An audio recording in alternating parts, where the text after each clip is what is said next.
dia a todos.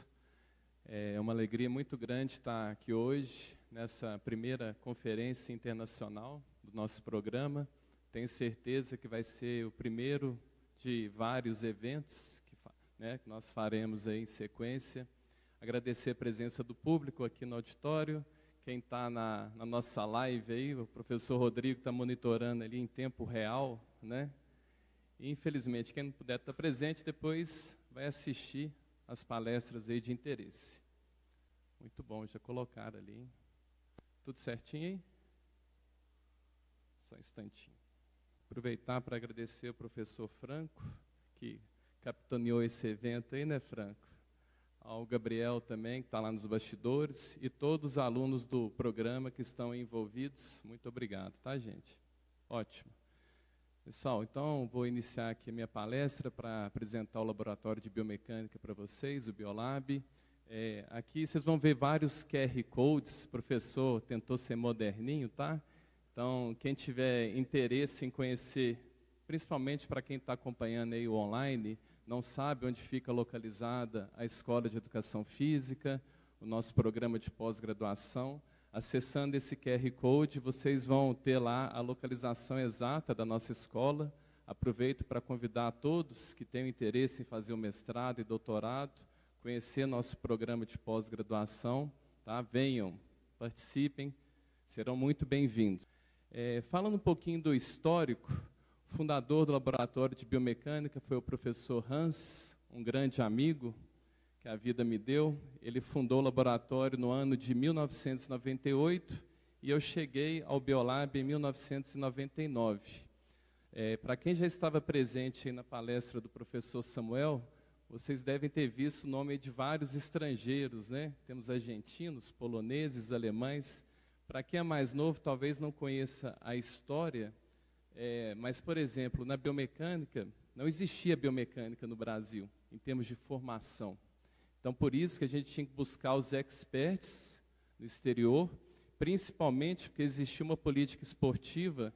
A gente está num prédiozinho anexo lá, né, o laboratório, chama CENESP, Centro de Excelência Esportiva.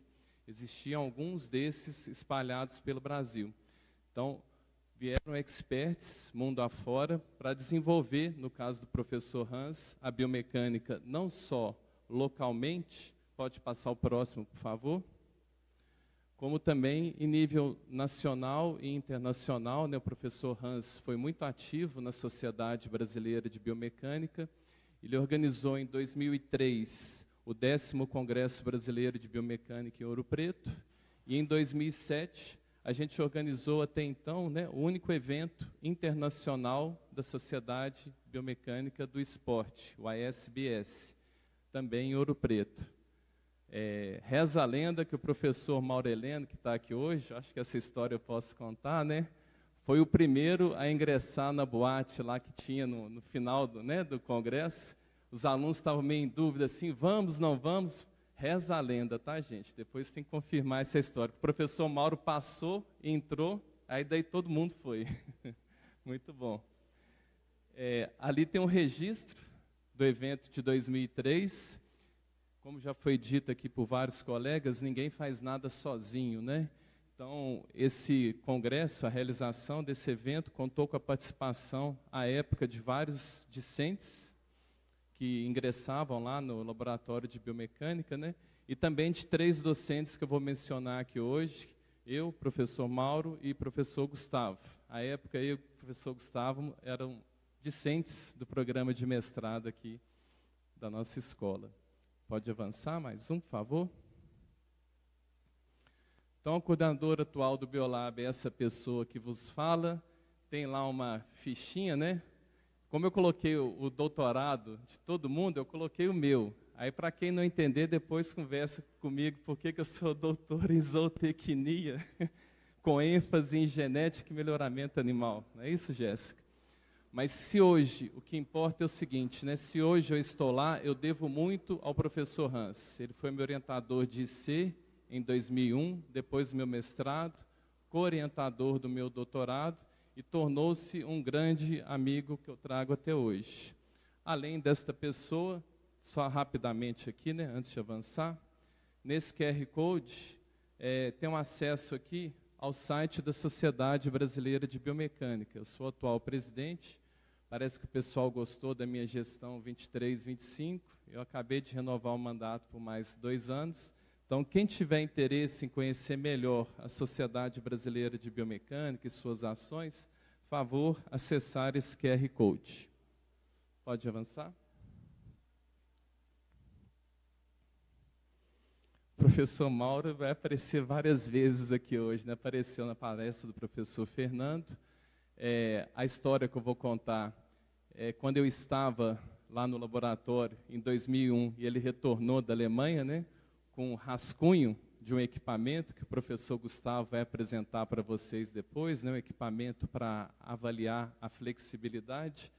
Ele virou para mim: André, eu preciso de um professor da engenharia para desenvolver esse equipamento. Eu tenho um protótipo aqui, o desenho, e aí eu gentilmente fui atrás do professor Pertence, lá na engenharia mecânica, e ele desenvolveu esse equipamento que até hoje é utilizado lá na avaliação de flexibilidade.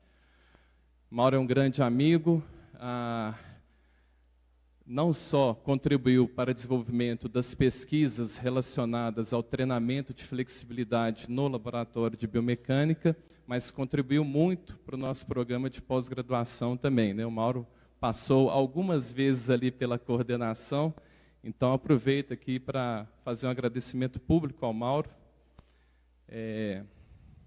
Informo também aos presentes que o professor Mauro, posso dar o spoiler? Ele está já assim no processo de encaminhar a aposentadoria, então ele não orienta mais na pós-graduação, tá certo? Então só deixar esse informe, mas passa o próximo favor aí. Ele deixou um bom discípulo, que é o professor Gustavo Peixoto, que está aqui também, e vai falar posteriormente, ao final da apresentação, sobre a linha de pesquisa relacionada ao treinamento de flexibilidade, que foi iniciada pelo professor Mauro e hoje o professor Gustavo dá sequência.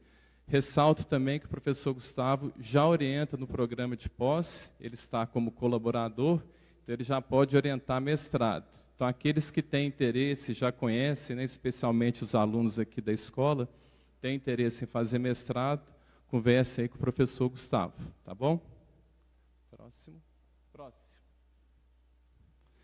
Por fim, não menos importante, vou citar aqui a professora Amanda Piaia Silvati, da Universidade Federal de Viçosa, é uma grande parceira do Biolab. E por que ela está aqui? Porque ela também orienta no nosso programa de pós-graduação. Era docente colaboradora e recentemente tornou-se uma docente permanente, tá certo?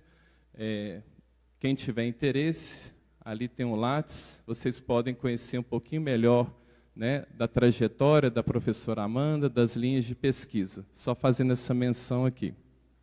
Próximo. Bom, um pouquinho das linhas de pesquisa desenvolvidas lá no Biolab.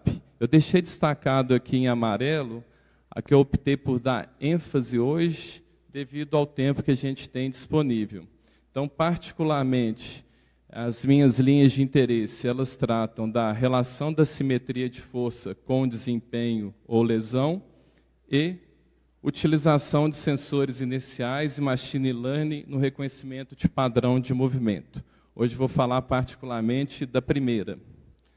Professora Amanda tem uma parte muito forte, né, na pesquisa dela relacionada à análise cinemática 3D, aplicada aos esportes, aí tem natação, ciclismo, e análise da marcha humana e animal. Ela também é uma grande parceira nos projetos, está a Jéssica aqui, minha aluna de doutorado, que não deixa mentir. A gente está fazendo avaliação dos saltos dos cavalos, né, lá na Escola de Equitação do Exército, no Rio.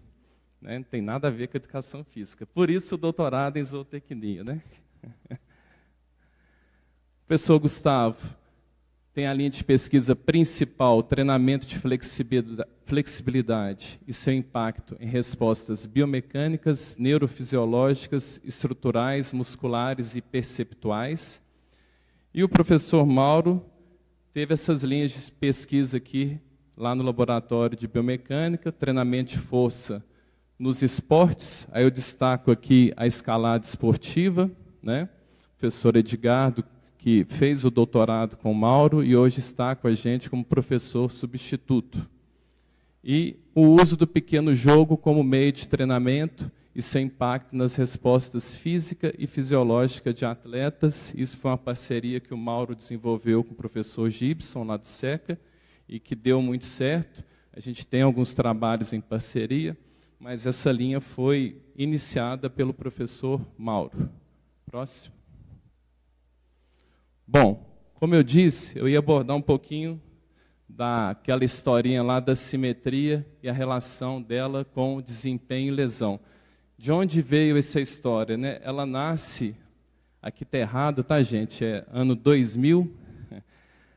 Os grandes clubes de BH não tinham estrutura física para fazer avaliação dos atletas, não tinha um equipamento isocinético lá no Cruzeiro, não tinha uma plataforma de força. Então, o preparador de goleiros, Cruzeiro à época, trouxe o André, meu xará. O André era o goleiro titular do Cruzeiro e terceiro goleiro da seleção brasileira, para fazer uma avaliação. Qual que era a historinha? Ele teve uma lesão de cruzado anterior e estava no período de recuperação, transição para o campo. Ok? E o treinador estava desconfiado, o preparador de goleiros, que ele estava com um padrão assimétrico de produção de força entre membros inferiores. E a gente sabe da literatura que grandes níveis de assimetria podem levar a aumentar o risco de lesão.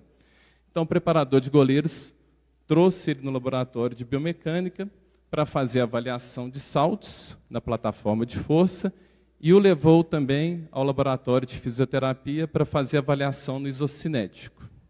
Resultado da avaliação do isocinético: o atleta pode retornar à prática. Não foram detectados níveis de assimetria assim muito alarmantes. O preparador de goleiro ficou meio desconfiado, trouxe ele ao laboratório de biomecânica e o professor Hans fez a avaliação de saltos, uma demanda mais específica do gesto esportivo. Quando fizemos a avaliação de saltos, eu lembro que eu estava de costa, no momento que eu estava focado no computador, né? Ele saltou, e aí foi mais ou menos assim, como a gente só tem uma plataforma de força, cada vez que ele fazia o salto, ele aterrissava com o pé na plataforma, tudo bem? Então, quando ele fez o primeiro salto, o membro que era lesionado, no momento da aterrissagem, não fez barulho quase nenhum. Quando ele foi aterrissar com o membro contralateral não lesionado, o som do impacto me chamou a atenção. O que ele estava fazendo? Né? Vulgarmente, colocando peso maior no membro não lesionado. Aí a recomendação nossa foi: não retorna, não é o momento ainda. Só que a decisão não passa pelo preparador de goleiros. Para quem trabalha no futebol e vai entender o que eu estou dizendo. Aceleraram a volta e aí ele teve a lesão no outro joelho, o outro cruzado. E aposentou. Nós estamos falando de 2000, né? A medicina não tinha evoluído tanto que evoluiu hoje. Isso gerou no professor Hans o interesse de iniciar essa linha de pesquisa, que eu acompanho desde então. Esse artigo que vocês têm aqui, o QR Code disponível, é um artigo muito citado, muito lido, de 2013, em que a gente fez exatamente isso. Pegamos uma amostra de jogadores de futebol, 46 atletas, observamos tanto a avaliação na plataforma de força quanto no isocinético. Qual que era a pergunta? Próximo, por favor. Peguei o pessoal ali desprevenido. Aí, boa. A pergunta era assim: professor, então o isocinético não serve para nada, tem que fazer só o salto na plataforma? Não. São informações distintas e complementares. Essa foi a conclusão do artigo. Nós aplicamos uma técnica estatística lá específica, que eu não vou entrar em detalhes, mas o que importa, a conclusão do artigo foi: estou na pré-temporada, ou o atleta está na fase de transição para o retorno, utiliza a informação dos dois testes. São informações distintas e complementares. Ok? E desde então os clubes têm adotado. Essa imagem que está aqui é lá no Cruzeiro, né? À época, o professor Pimenta estava lá, aparece ali rapidamente, o Charles, fisioterapeuta, e até hoje eles utilizam os dois protocolos. Tudo bem? Próximo, por favor. Agora, já na situação de orientador, vou citar 2 trabalhos. O primeiro aqui é a dissertação de mestrado da Camila, que eu orientei, ainda com a pergunta da relação de assimetria, mas com olhar agora no desempenho, e no desempenho específico da corrida, e corrida de 10 quilômetros. Então, qual foi a proposta do estudo da Camila? E ele foi inovador em alguns sentidos. A primeira inovação é, como é que eu quantifico essa simetria? A gente pegou um sensor inercial, que é baixo custo, então tem uma vantagem que eu não fico restrito ao laboratório, para poder quantificar essa simetria. E a pergunta era, indivíduos mais assimétricos apresentarão menor eficiência mecânica na corrida? Então, contamos com a parceria lá da fisiologia, o Thiago colaborou nesse trabalho. O que a gente vê aqui rapidamente, né? ISG, que era o índice de simetria global, a gente viu que essa simetria ela se reduzia ao longo do protocolo de 10 quilômetros, que era uma hipótese nossa. Os indivíduos vão apresentar fadiga ao longo do processo, então se eu começo lá produzindo 100 de um lado, 80 do outro, a expectativa é que essa simetria aumente ao final do processo devido à fadiga. A eficiência mecânica também, a hipótese que ela cairia ao longo do processo, a gente observou isso, e finalmente a grande pergunta dela era assim, tá, mas será que tem uma relação entre essa simetria e a eficiência na corrida? A gente encontrou uma explicação ali em torno de 45% de variância explicada, né? Ou seja, indivíduos que apresentam maiores níveis de assimetria vão ser menos eficientes, perdão. Tá certo? Próximo, por favor. QR Code aqui de todos os artigos, né? Se vocês acessarem o QR Code, vocês têm acesso ao artigo na íntegra, tá? O outro trabalho é a dissertação da Jéssica. Aí já foi com ciclismo. Esse trabalho, a coleta foi feita lá em Uruguaiana, na Universidade Federal do Pampa. E por que foi lá em Uruguaiana? Porque eu queria medir o torque no pedal. Eles têm que ter uma bicicleta que meça o torque no pedal. E só esse laboratório que tem, que é a LORD. E a pergunta era assim, tradicionalmente, como é quantificada a assimetria no movimento? Geralmente, é investigado apenas, a gente chama os eventos críticos, né? O pico de torque que aquele atleta gerou. Ok? E se eu mudar o enfoque, falar assim, não, se eu observar só o pico, vocês concordam comigo que é pouca informação relacionada ao padrão de movimento, de produção de torque ao longo de todo o ciclo da pedalada? Então a pergunta nossa era simples assim, ó. Se eu observar apenas o pico, eu posso classificar meu atleta como simétrico, ok? Mas se eu observar todo o ciclo da pedalada, eu posso identificar assimetrias no padrão de movimento que podem impactar no desempenho. E esse foi o resultado do estudo da Jéssica. Eram 3 intensidades, um teste de potência máxima, e a gente identificou assimetrias ao longo do ciclo da pedalada, mas não no ponto máximo. Ok? Próximo. Aqui falando um pouquinho da parceria com a professora Amanda. Aqui à esquerda é o Gustavo. Gustavo foi meu aluno de doutorado e fez o mestrado dele em Viçosa com a professora Amanda. E ela co-orientou o trabalho de doutorado dele. Aí envolvia a utilização de câmeras comerciais. A gente tem, por natureza, no Biolab, tentar aplicar instrumentos de baixo custo e que você consegue responder a pergunta de quem está lá na prática. Porque uma limitação da biomecânica, a gente tem instrumentos de altíssimo custo. Vou fazer uma análise cinemática 3D. É milhões para ter um sistema. Uma GoPro é mais simples. Então a pergunta aqui era assim, eu consigo utilizar GoPro tanto para pegar a fase aérea do nado quanto a fase submersa e reconstruir a cinemática, por exemplo, de um ciclo de braçada? Esse foi o desafio do Gustavo, que veio desde o mestrado, Isso é uma publicação recente, o artigo também está aqui disponível para quem tiver interesse na natação, relacionado a esse trabalho. Mas é só para citar um pouquinho da parceria que a gente tem lá com a UFV, tá bom? Próximo. Boa. Chegamos na linha de pesquisa de treinamento de flexibilidade, aí eu vou passar aqui para o especialista, professor Gustavo, falar um pouquinho da linha, e depois eu retomo. Então, bom dia a todos. Meu nome é Gustavo Peixoto, como o André já me apresentou, e eu sou um dos membros lá do Biolab, participando aí dentro da linha de treinamento esportivo, mais especificamente com a parte de treinamento da flexibilidade. Como o André está falando, vou seguir o mesmo enredo. A historinha por trás também começou com a chegada do professor Mauro Eliano. O Mauro tinha acabado de chegar da Alemanha, e eu e um outro aluno, ex-aluno daqui, que é o Luiz Antônio Moreira Júnior, começamos a participar do laboratório. E nessa época, a ideia nossa era entender o comportamento do tecido quando ele era alongado. Até aquele momento, o que estava acontecendo é que os estudos só mostravam a variável que a gente chama de amplitude de movimento. Ele mostrava o que acontecia, se aumentava ou diminuía. Mas a gente não conseguia entender o que tinha dentro do tecido em vivo.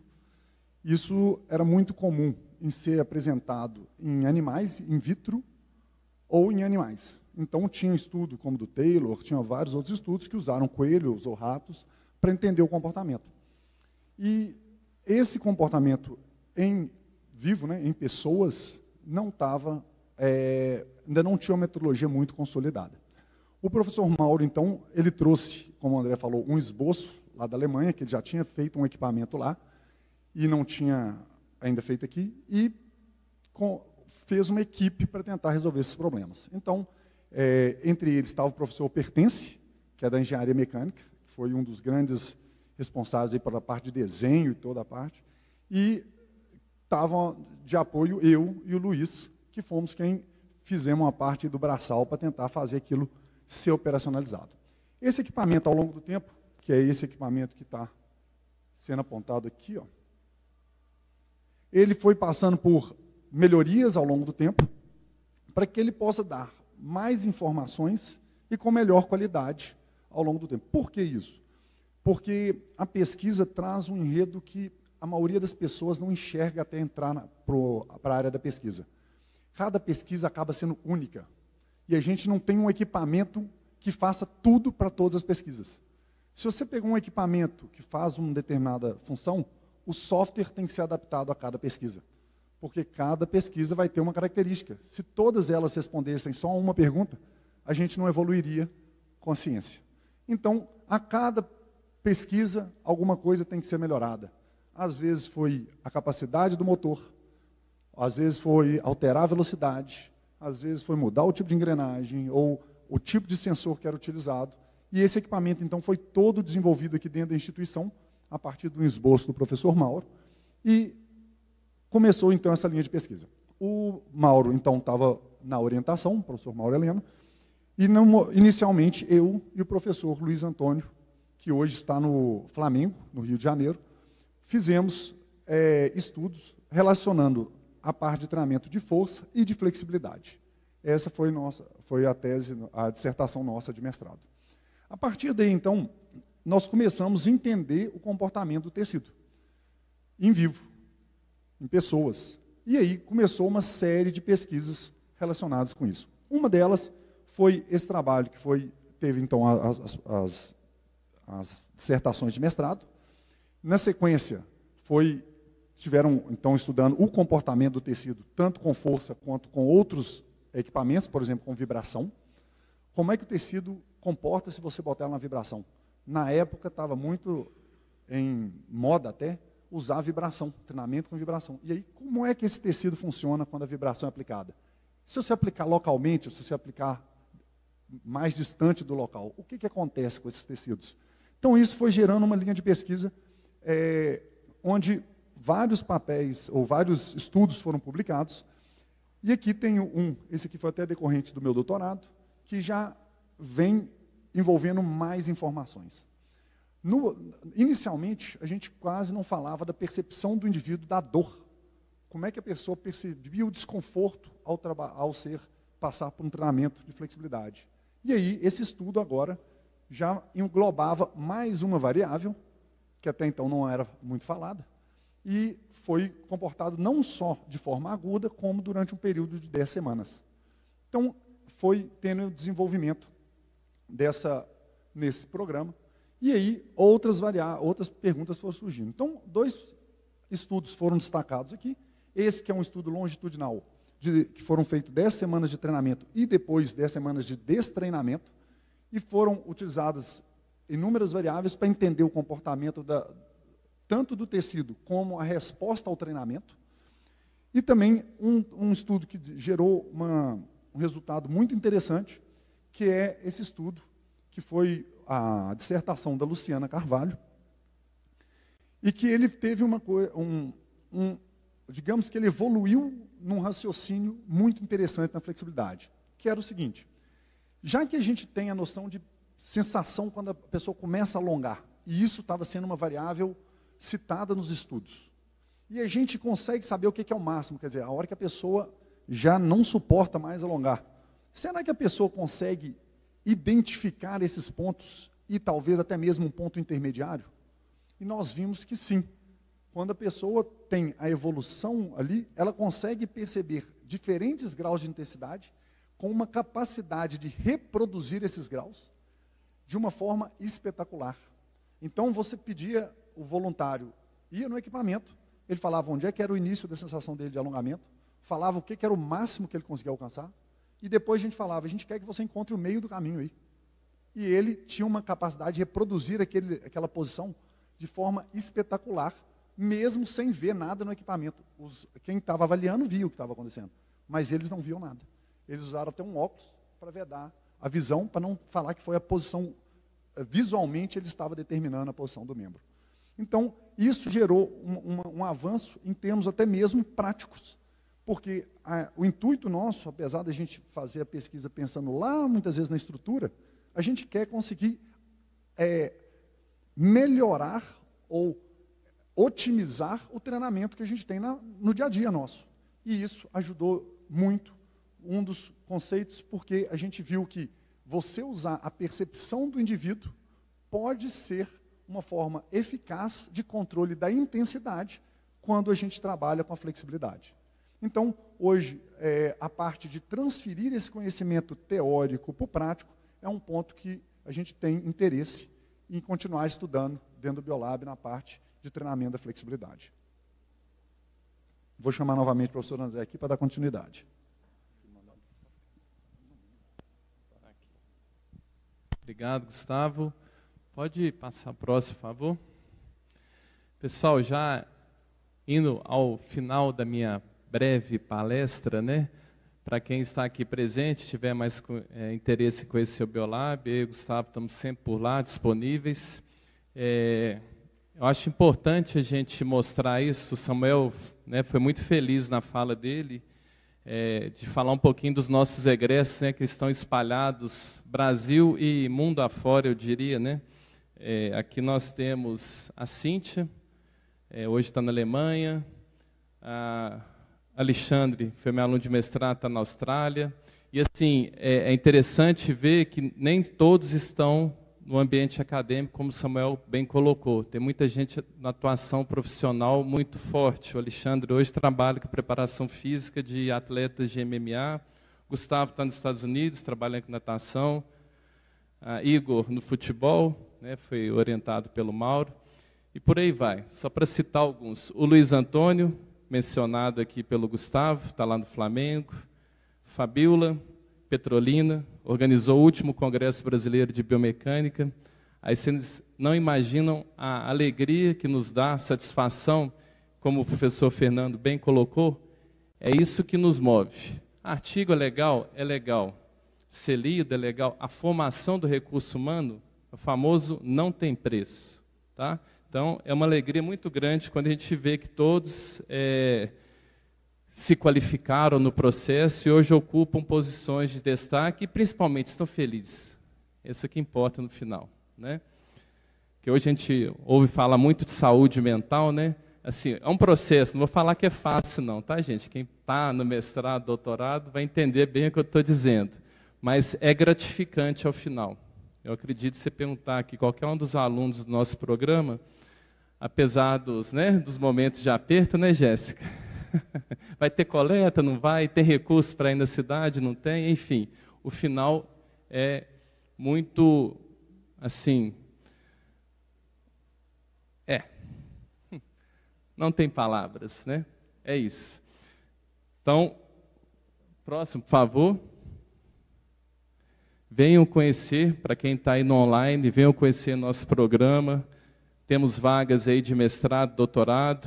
Nesse QR Code tem o mesmo link que o professor Samuel mostrou, lá do nosso programa, para quem quiser mais informações, tá certo? E pode passar para o último. Reza a lenda, já deixando meu agradecimento, que o professor Mauro empurrou a Jéssica aqui no momento do salto. Vocês vão perceber o histórico do zagueiro Mauro, né? Para quem não sabe, um outro spoiler, Mauro foi atleta de futebol, né? Zagueiro do Cruzeiro, na base. Então aqui ele deu um breve empurrão na Jéssica, impactou. E eu, como ex-atleta de vôlei, não queria humilhar não, né, Mauro? Mas saltei mais, olha lá. Elevação de 100 de massa. Gente, muito obrigado por terem nos ouvido. Aqui tem o Instagram do Biolab, o Instagram da Sociedade Brasileira de Biomecânica, o meu e-mail, para quem quiser mais informações, tá bom? Muito obrigado e aproveitem o evento.